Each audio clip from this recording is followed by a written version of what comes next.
What's up, YouTubers? It is I. God, that kills me. Brian Hicks, the Hunter Original refurbishment expert. Sure, call me that. I don't care. Today, we are going. Yes, I sound that terribly. Today, we are going to build an original, as in refurbish. I actually totally, and I'm going back to my normal list, forgot to detail the insulation process on the winding, but this one has been insulated, 2 coats, and you can tell it's kind of shinier, ow, than they normally would be. I just hit the winding. I hurt my chin with the winding. I'm so goofy on the camera. Okay, always want to be really careful with this guy. You just really want to be. You want to set it in so that the holes line up, screw holes line up with this side of the this little divot in the housing that kind of sticks out. And what that is, that's actually machine marks in the housing for the winding. You can see it here as well. The Energy Star fans, I don't know about the new generation, but the next one up, I mean the 2002 through 2012, 13, 14 fans have that. These still have these little divots, and with some machining work, etc., you could actually put one of these windings in them as well as this shaft. Okay, the Molex plug, I'm sure in the previous video you heard me go on and on about a Molex tool and all that. Well, I still don't have one. But the reason why you set it off at an angle like this is because it's really difficult to get the plug plugged in, because if I'm going to grab my phone here, it's really difficult to see probably, but you don't have a lot of room to work with there. So, therefore, stay put, please. Therefore, you have to line it up like so, and then just kind of get it in there. Just start to get the plug to go in, and then you hold it here with your finger, and then you rotate it until it clicks, and then it's locked in, and then you can insert your screws. I'm going to pause the recording in the interest of keeping the video as short as possible. And go ahead and tighten these, or go ahead and put the screws in, and then I'll show you the tightening sequence on one. Okay, tightening sequence. I know I said I was going to show it on only one, but I realized that I needed to show it on all of them. So, again, using our little itty bitty wrench that I use because of the previous incident, which I will not speak of again. Giant broom. And again, I use these foam pads for everything.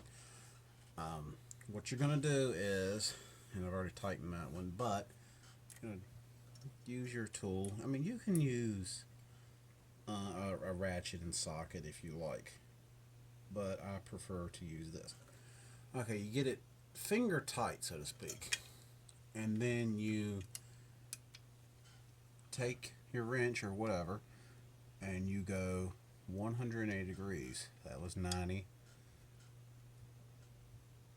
It's about 180 degrees from finger tight, and that's basically finger tight. And I like to do it, and I'm sure you could go move it like that, but I like to go in kind of like a star pattern to try to keep the forces even, and then it might not even do anything better or whatever to do it like that, but that's the way I like to do it. So basically, typically I would, on the first one, I go from here to here, but then I try to skip one, which is actually impossible here, but I got to go here to here, and then I'll come back here and then go here. And finally here. So that's finger tight right there. And it all, for some reason, they always tend to wind up landing basically in the same spot. I mean, the screws are all the same. So 90 degrees plus another 90 degrees.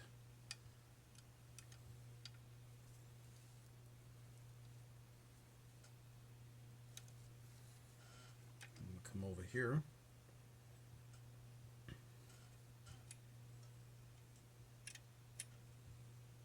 It's finger tight. Yeah, I can get 180 degrees out of this one. That one actually didn't feel like it went all the way tight, so I'm going to give it just a wee bit more. Yeah, there we go. Let's see, come back to this one. Now I go here.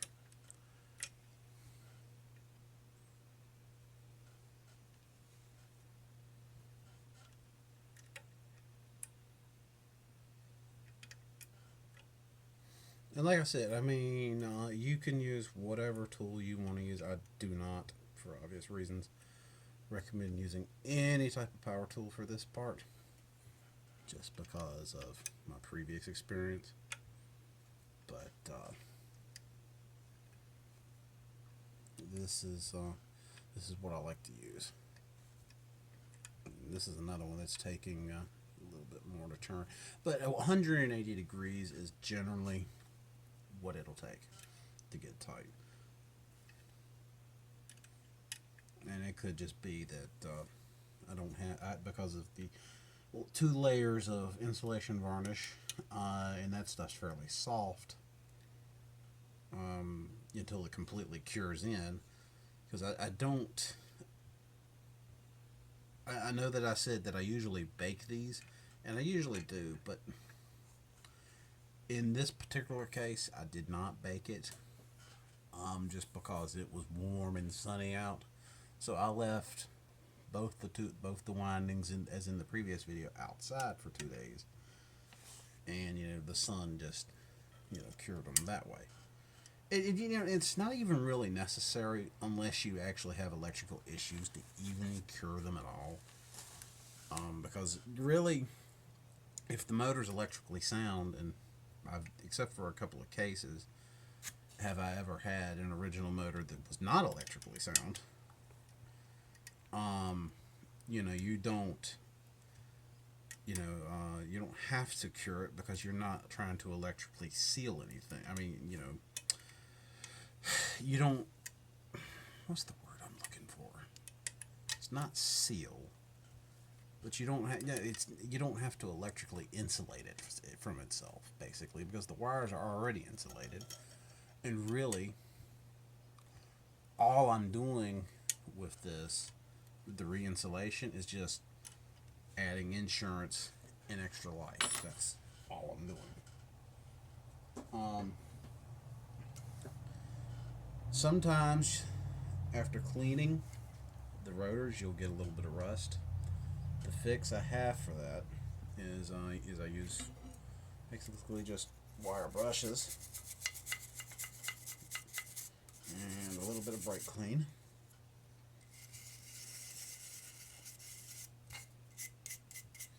I mean, when you're dealing with bare cast iron, it rusts really easily. So, wire brush. Now I'm gonna pause again. Okay, back with you. The fix to a little bit of rust, I mean minor rust like this, you can just spray directly over, which is what I'm going to do. You use your clear insulation varnish as such, and give it a little spray, and that'll seal off the rust. And this is something I do to every fan that I build, is I spray the clear insulation varnish on here. And the only reason I do it is because Hunter did not, and unfortunately cast iron is very porous. The bottom part of these rotors are painted, but the tops are completely bare. Okay, now this is significant because when you have bare cast iron and you have oil, the oil slowly seeps into and through the cast iron, which is part of the reason why this right here is so thick. And also the reason why a fan that has been in service for a very long time, and then over time the oil level gets low, a lot of times those fans will continue to run for years with a low oil condition. Now granted, they don't run all that well, but they don't stop running because this metal has become, the cast iron has become impregnated with the oil. And at this point here, I like to go ahead and give it a little bit of oil. And the reason for that is just because it's easier to oil the shaft now. And I like to move it up and down a few times. Oil it a little bit more. Rotate it. Then I pull it off again. And then, using a rag,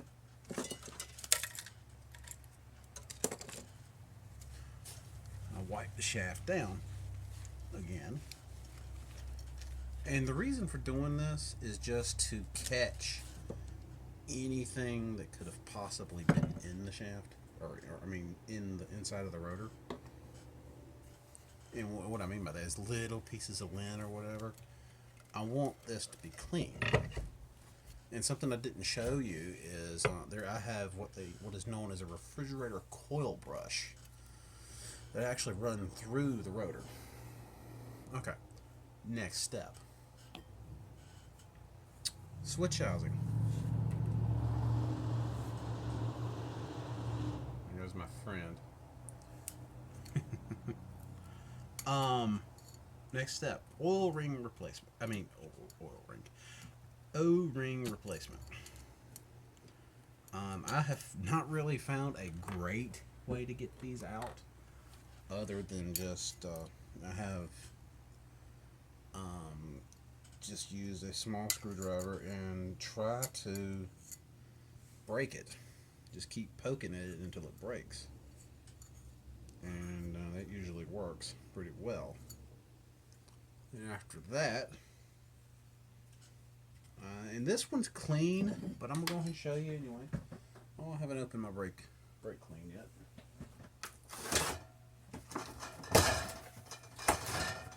Got a new case today at parts store. Use this. Do not ever use the non-flammable brake cleaner. The reason being is that stuff is a whole lot more dangerous to your health than this is.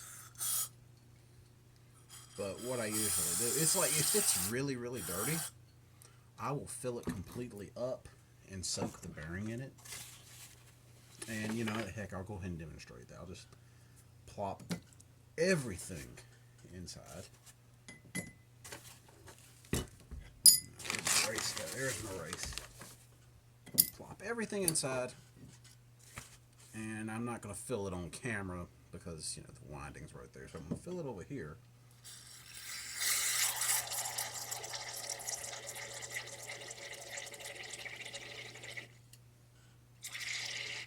Just to cover the bearing up. And I'll let that sit for a minute or two. And while it is sitting there marinating, I'm going to show you the new O-ring. I don't even know what to do with the old one now. But this is the new one. And it is the old one was 1/32 inch thick. This one is 1/16.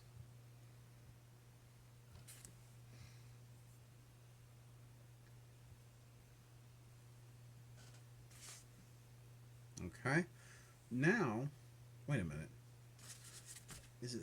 I can't remember. Is it 1/16 and 1/8? I think this is a 1/16. I don't know. I get my numbers confused sometimes. Okay. So pour this out into a trash can off camera.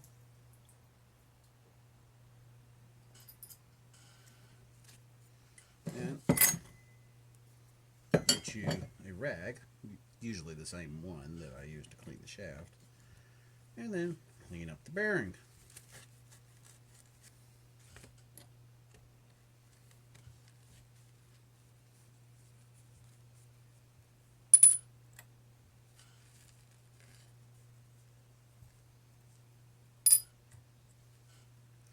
At this point, I usually use compressed air on the race, but because my compressor is down, I use a small brush, plastic bristles, and I clean up the insides there.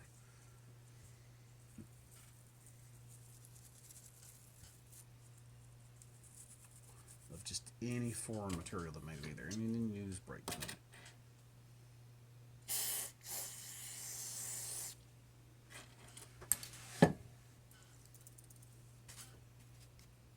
Okay, now the bearing can go back on, and okay, the leather washer goes first, and then erase with the side facing down, and then this goes with the top, because it's going to live like this, or when it's on the fan like that.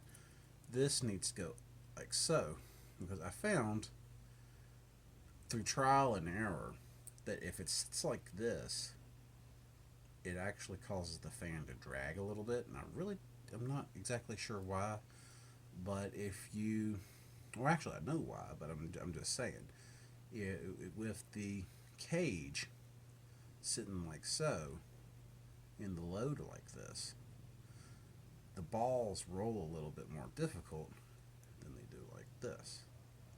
So, just food for thought.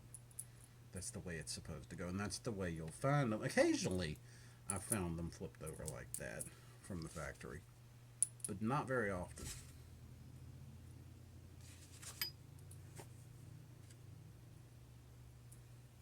Okay, and as a unit, put it on, and then the snap ring.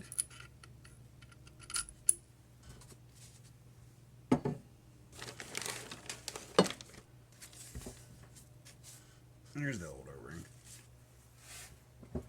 Where'd my snap ring run off? Alright, I'm gonna pause it. Just let me find this thing. Okay. So, snap ring. And I still have not found, I mean, this video is made like 4 days. Excuse me, I made that last weekend. Today's Sunday, that was last Saturday that I made that last video. So it has been like 8 days, and I still haven't found my snap ring pliers tips.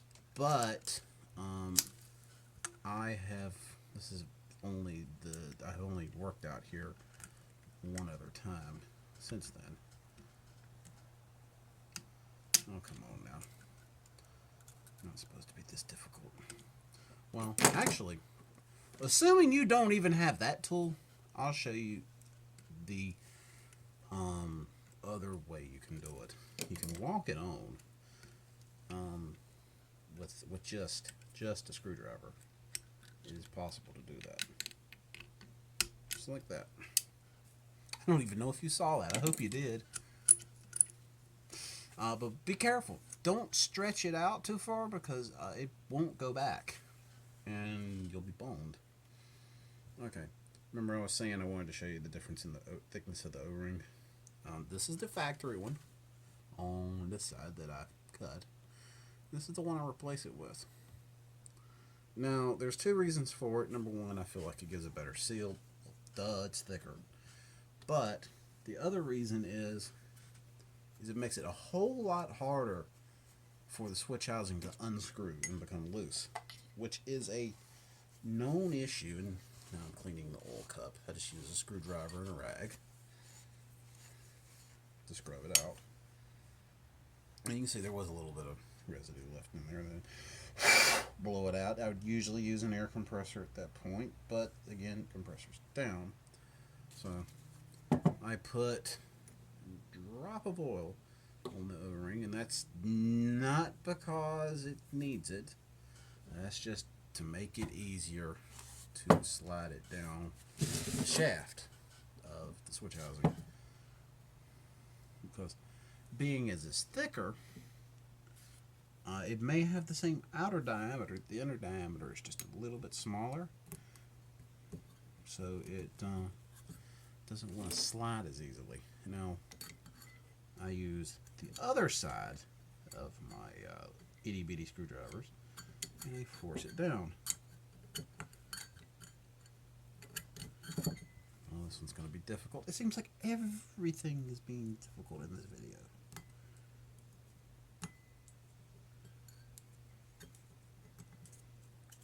I mean, reassembly takes a good little bit longer than disassembly.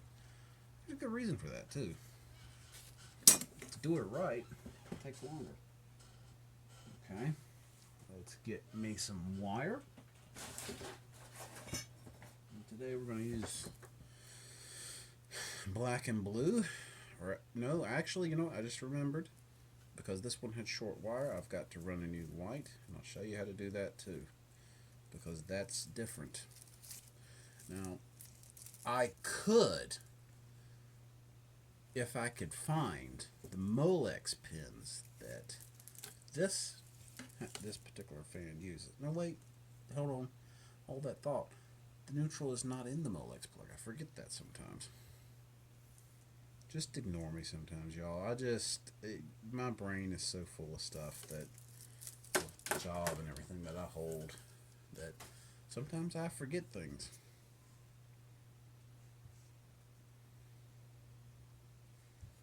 Okay. So, next step, and again, you see that this is short. The next step is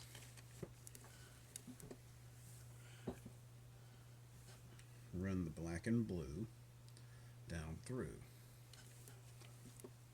And I like to run them both at the same time, but you're going to want to come in from the top and push them in opposite this side of that, and then they just go right straight through. Now, the next thing I like to do, or that I do, is I pull this loose. Here, the little zip tie. And just break it usually like so. And I pull the white wire loose. And now I know you're saying, well, why doesn't he just? I know you're going to say, excuse me. Well, after you see what I'm going to do. Well, why doesn't he put it inside of here? Well, the thing is that this hole is completely slam full. And if I could find this exact wire OEM, if I could find it again, you know what I'm saying? If I could find spools of it, I would use it. But the only wire I can get reliably, without paying out the nose for it, is wire from new fan boxes that come in at Habitat. Basically, owner has an 8-foot ceiling, fan comes with a whole lot of wiring they don't need. And so they cut it off just like so, just like this one was for an 8-foot installation. And then they include that extra wire in the old fan donation to the Habitat. So I grab that wire and I use it. So while I could, if I had the same diameter wire, because this thing right here is, if you ever have to pull the wires out, this thing right here is a pain because it's completely stuffed full. So I cut it about yay so, and then I strip it. I get myself a butt splice. I have a drawer over here full of all things electrical, and then granted most of that's 12 volt stuff. But it all works the same because I also put a cover over it. And you're going to get to see that in just a second too. Butt splice, crimp. What the world? Okay, that was interesting. That'll be fine though.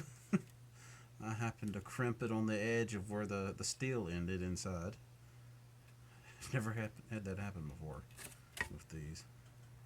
Oh, the steel is kind of off center, so it's a malfunction.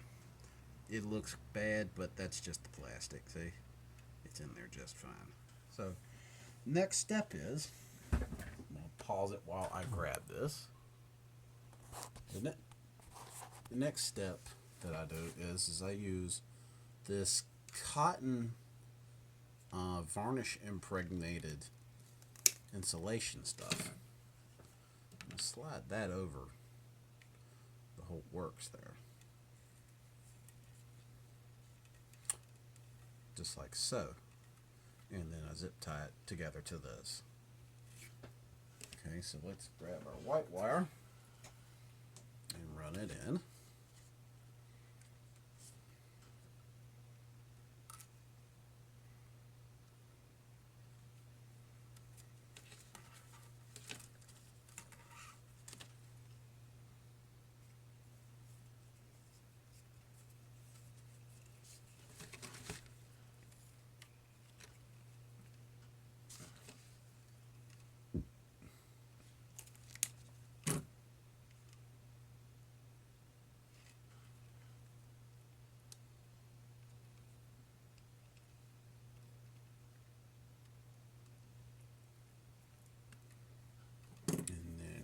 Crimp away.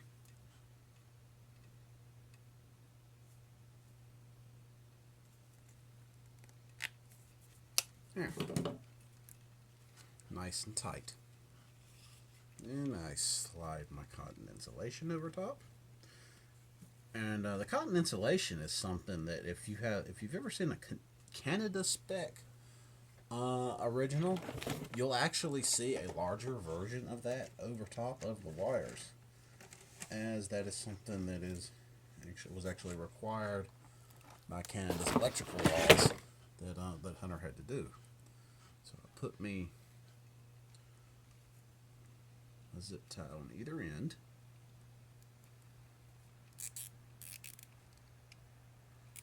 Just like so.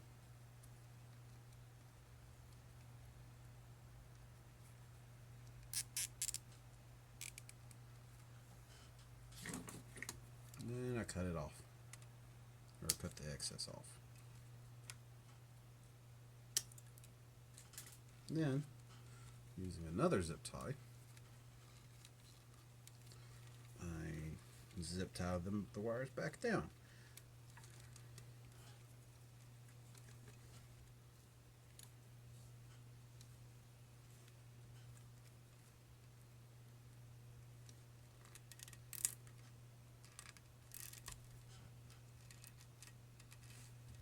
There we go.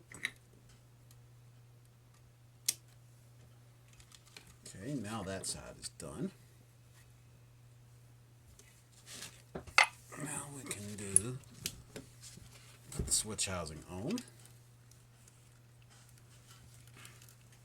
With our fresh O-ring inside that prevents oil from getting everywhere. I would like to take this opportunity to point out that this switch housing is actually three-piece.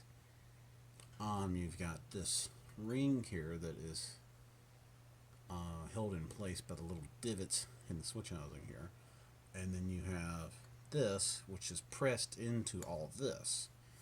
Because it's pressed in, you have to have the O-ring there to prevent the oil from coming through here. If you have a cut O-ring or a missing O-ring, the oil just comes through here. It gets all in the wires, it just boogers everything up. One thing that I'd also like to point out is that all of these wires, the reason why they are like they are is because they have oil resistant insulation. So you have two layers. You have a plastic layer, almost kind of like a plastic bag or something, and then you have the actual insulation, which is like THHN, I believe it is. The wire that I replace it with, because I get the wire for free, it is not oil resistant. However, I feel because I use the larger O-ring that I can use that. The Energy Star fans do not use an oil resistant wire. Only the USA made ones. So, I figure if it's good enough for the Chinese ones, it's good enough for my rebuilds. Now, if I could find the correct wire that I would like to use, I would use it. I really would. But I just cannot seem to find the wire. So, anyway, tightening it, it's lefty tighty, righty loosey. So I use weird tools for various things. Good Lord, to tighten the switch housing, I insert this little dude here, and I tighten it until I just start to see it move on the inside. And what I mean is by that is that, okay, housing's made out of zinc. I tighten it just until I start to see. I don't know if you can see it, but okay. It is tight in here. That's not the word I wanted. It is the rod or the punch is inserted in there, and I'm putting torque on it, and you'll start to see it move. Meaning that it's starting just barely to bend into the metal, so to speak. So I'm not really putting a whole lot of force on it. But that's how I gauge it, and it's nice and firm. Not necessarily firmly tight. You don't want to squish that O-ring too hard.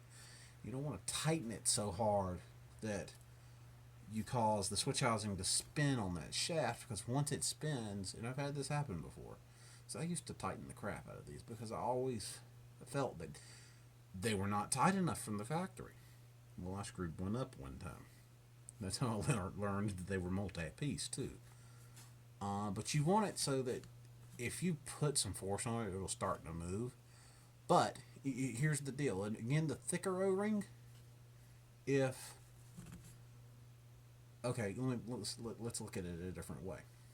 Say I had a light kit on here. With the thinner O-ring, if I bumped the light kit this way, say it was a 4-arm light kit, straight arm, it would unscrew and just be loose immediately because of the thin O-ring. But because I have a thicker O-ring, there's resistance for about a quarter of a turn on the switch housing. Okay, next step. The wiring harness. I call it a wiring harness, but that's just me speak. I just like saying the word, or the two words, wiring harness. I just enjoy those words for some reason. I'm weird. Hey, I'm a fan collector. What do you expect? I'm weird.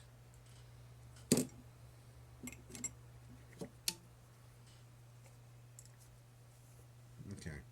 And if you remember in the previous video, and I know this video is getting on to be like 30 minutes long here, but I don't care. I wanted to show everything about how this happens. So, strip your wires.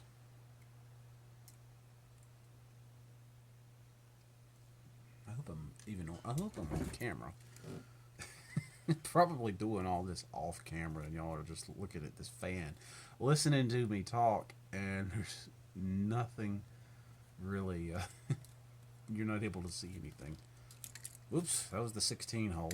Hey, at least I get to demonstrate to you what I was talking about, the double layer insulation. That's the plastic layer, and the regular layer is underneath. That was cool. That's also one reason. Oh, look, Nine wants to be a pain in the butt. I'll have to go back down a little bit. There we go. And I'm doing this live and unedited so that you see that, yeah, I'm human. I do make mistakes sometimes. This is an old pair of wire strippers. They were my father's. The Kleins are ones that I bought. My father passed away when I was 13 years of age, and he left me pretty much the contents of his shop. I mean, he didn't intend to pass away, but it happened. It's actually May the 3rd, 2000. This year was 16 years. Still miss him. But anyway, next step, you're going to attach the wires. I like to start with the white wire for some reason. I don't know why, but that's just how I do. I mean, the only reason for cutting the wires in half, and when I say I don't mean cutting the wires in half, but I mean cutting the length of wires in the switch housing in half, cutting them halfway, is because it's very difficult to get a hold of this specific switch. Because as far as I know, they were only made for Hunter. I may be incorrect to that, and there may be maybe the OEM supplier that actually made these will sell them, direct to the public. But I've been unable to find a supplier for them. Now I found the SNK, SDS, or excuse me, Shinden Company Ltd. Japan. I found them by looking up the model number of the switch, which is SDS 206-3-9. I found the switch online, and if you look at that up, you will find it as well. But there's not a place to actually buy it. I mean, there's no, buy it now button or order here or anything. It's just like an information site, saying that, hey, these guys manufacture this switch. Get in contact with them. But they're in Japan, and I tried to contact them, and all I got was and I'm like, hello? So it didn't go too well. But if I ever find a supplier for these switches, I'll be glad to stop cutting the wires in half, because I don't like it. I don't like putting all the extra wire nuts because I think it looks unprofessional. However, due to the nature of the switch, if you pull the wires out, because you've got to to pull them out, you've got to insert something else in there to get them to come out. I mean, you could pull and twist and rotate and all that, and eventually they're going to come out. However, speaking of coming out, this one came out. But as a general rule, the solid wires will not stay in there once they come out. For any reason, if they come out, you've got to take the switch apart. And that's a pain in the ass. Because you take these little tabs off, there's two copper bars in there that are easy to lose. And then you pull out the little, there's the copper little contacts, and there are tabs. You got to pull those out. And then there's two more copper bars with a insulation bracket in between it. And all of it is so friggin' tiny, and it takes like 30 minutes, at least for me, in these humongous hands I have, to do that. If you have small hands and you think you can do it, by God, do it. But I'm not. I did it enough times before I had the idea to just, you know what?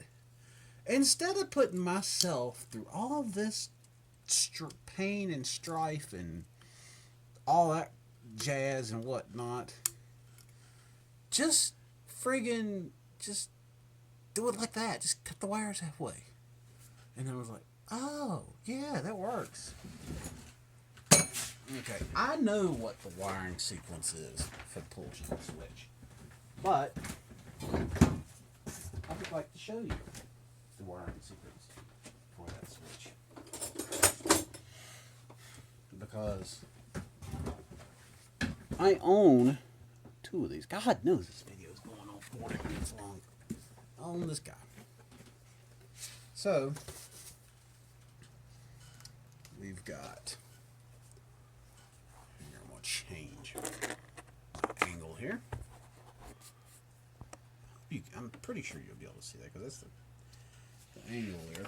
So we got, for instance, we got exploded diagrams of most of the various kind of original models, including like the low profile model. I think it's really weird if you're going to have to work on one. But we've got the wiring diagrams.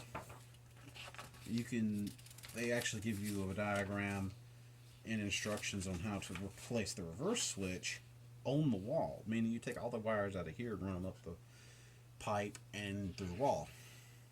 That sounds like a pain in the butt. It really does. Because here's the wiring diagram for that. Okay, this is for the R&M fans, and it gives you the three different switches that they use, and that's the old style metal Leviton, which will go the ones that go ka-chunk, ka-chunk, and they go high off, low off. As you can see here, it actually shows you that's how they do that. And this is the arcless switch, which is my favorite switch. That's what we call the smooth pull switch. They're the square ones with the long finial and the really, really soft pull. And that's the modern Leviton. And again, this is 3-speed ones that are also R&M. You see violet, red, and blue. That's non-reversible. And here's reversing switch and motor housing capacitor and switch housing, which applies to your 1986 motor housing. That's 1984 to 1985 fans only. This is 86 through about 88 or 89, and this is what we got right here.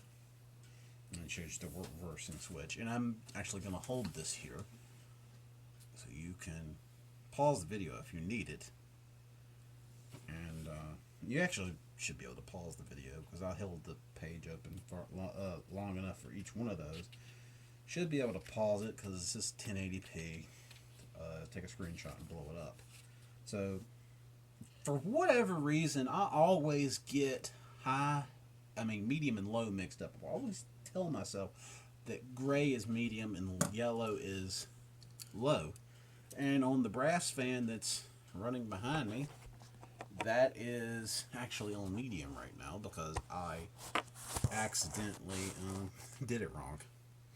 And it's one of the things that if I don't do it every single day, and I don't, it is for rebuilding or rewiring these things. I just don't think about it. Oh, that's L. I'm trying to insert that into L. Glad it didn't go.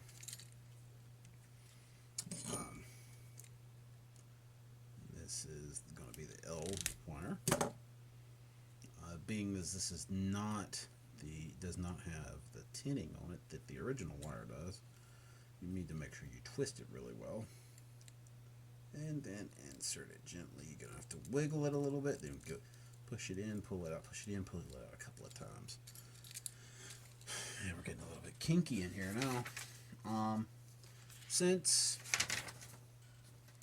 I have you here, and we're almost done with this fan, I wanted to show you a couple of more of the diagrams and just a little bit more of the book in general.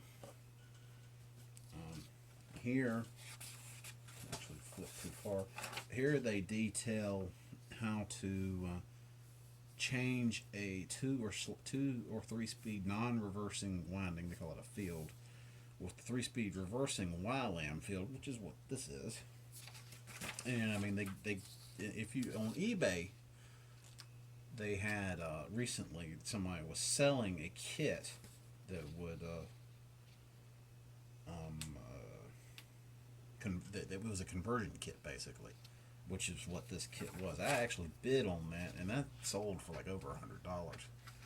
I actually was very surprised.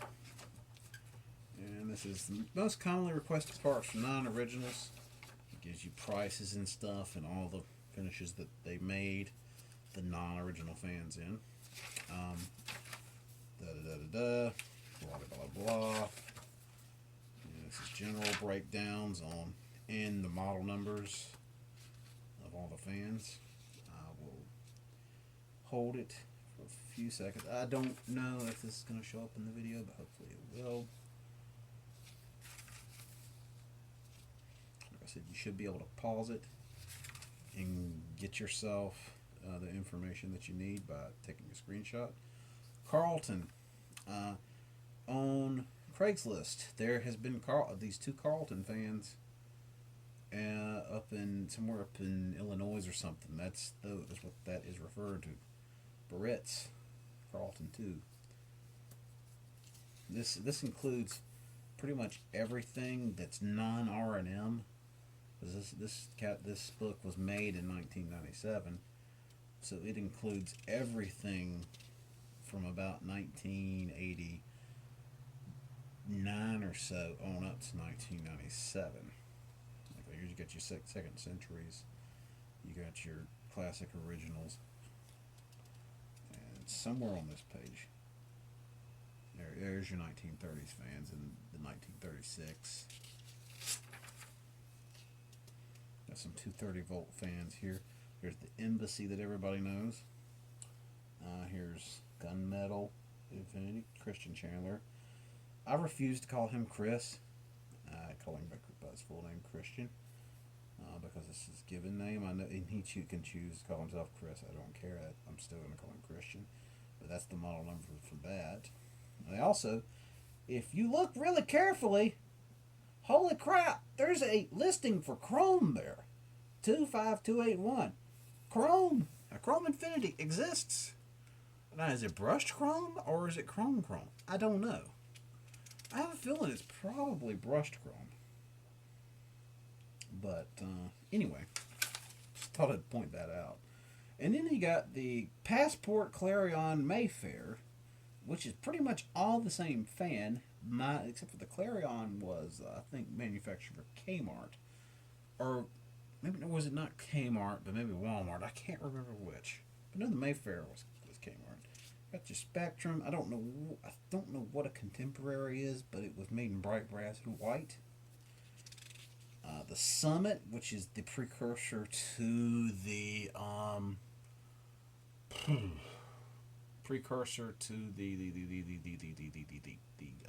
Coastal Breeze. Then you got the Constellation, which is chrome, which was, if y'all recall correctly, the Constellation was a Studio Series fan that was chrome and black blades, a Spotlight kit. Original Outdoor only mentions the 25600 model number, which was the late model number. You got Embassy again with a different model number. And you got this right here, which is I've not been able to find any information on these, but you got Type 1 IC. It was available in antique brass, chrome, bright brass, white, and brass. Balboa, don't know what the hell that is. Quantum, know what that is. That's basically a Quantum is an Orion. Is an Orion. Never did figure out what a Tequesta 2 is either. But there's several listings here for Balboas. Don't know what your Balboa is. Don't know what an Ultima is. And that's the end of that. Now there's a lot of information here about troubleshooting for the originals. I'm actually, blah blah blah. I mean, it's all pretty much self-explanatory. It doesn't really go in depth. The older manual that I have does go in depth. But anyway, I'm not really going to go any further with the, just so we're clear, I'm not going to go any further with the assembly on this. I'm just going to continue with this for the next couple of minutes, and then the video is going to be done because, I mean, all I really got to do is put 7 screws on for the faceplate. It's, not really a big deal. I just wanted to show off my service manual. And, this is blade arm identification. I'm not really sure why they include this, but they do. Blades list. This is actually very useful here, because some of this stuff is still available. Now, I would like to point this out, and I actually tried to order some of these a while back, and they actually had some in stock, the cobalt blue ones, because I needed them. But for whatever reason, I said, "Oh, I'll get them next time." Then I forgot about them, and then later, actually recently, I tried to buy them again. Oh, we don't have them anymore. And I'm like, well, damn. I really need them, so I guess I'm gonna have to get some blades made. And this is basically all the same thing over and over and over again. And I'm not really sure why, because it lists different numbers here. But it's the same thing over and over and over until you get way back here. And then it changes. But you really don't need to see that. I mean, this is all stuff from the 90s, so it's not really going to be relevant now because I'm sure they don't have any of it in stock. But I wanted to show this last bit, the most requested parts for the originals. Hey, Kenny, what are you doing, buddy? Hey, well, come here. Come here to see me. Make a cameo. Hey, what are you doing? Hey, buddy. What are you doing? Okay, so, originals. Check this out. I mean, this blows my mind. Okay, here's the, wait a minute. Did I miss a page? Or was it in the older catalog? No, it's not. It's in this one. Here's the finished list. It's on one of these pages. No, it isn't. What the bloody? I swear to God. Oh, I'm looking right at it. Y'all, I'm a dumbass sometimes. Okay. These are the finishes that originals were available in from whenever to 1997. You got antique white, which is obviously R&M days. Brown, gunmetal. Gunmetal? An original gunmetal? Holy shit, Nikes. Brass, flat black, which is probably this. Antique brass, gloss black. Gloss black? Oh yeah, that would be the 1930s, wouldn't it? Burnished brass. Burnished brass? White, chrome. Well, we know plain chrome existed. Second century fan, 4-blade and 5-blade model, and as well as R&M.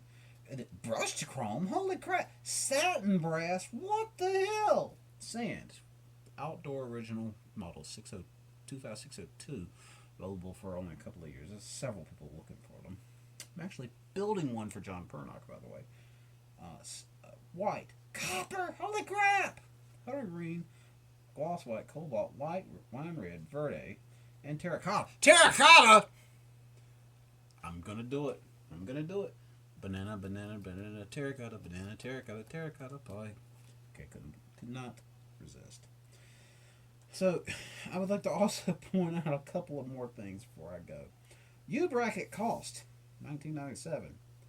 Service centers could buy it for 50 cents a piece, but it was the average consumer paid 70 cents for U-bracket. Rubber bushing, 75 cents and $1.05. Now they're $6 a piece, and you can hardly ever get them. also known as the English. Here they show some other stuff. You got the field kit, which is that kit that was on eBay. Got the blade irons, including listings for chrome, gunmetal. I mean, they give you part numbers for it. So who knows? Call up Hunter and see if they got some of this stuff, and let me know. I don't have time to find it, but let me know, please. I mean, they show 42-inch and 48-inch original tulip, and you know it's brown, black, white, and brass. They also show antique brass. There's something else here I needed to point out. I'm trying to remember what. There's the isolation ring. No, maybe not. I thought there was something else I wanted to point out there. This is the bearing stuff. I mean, you could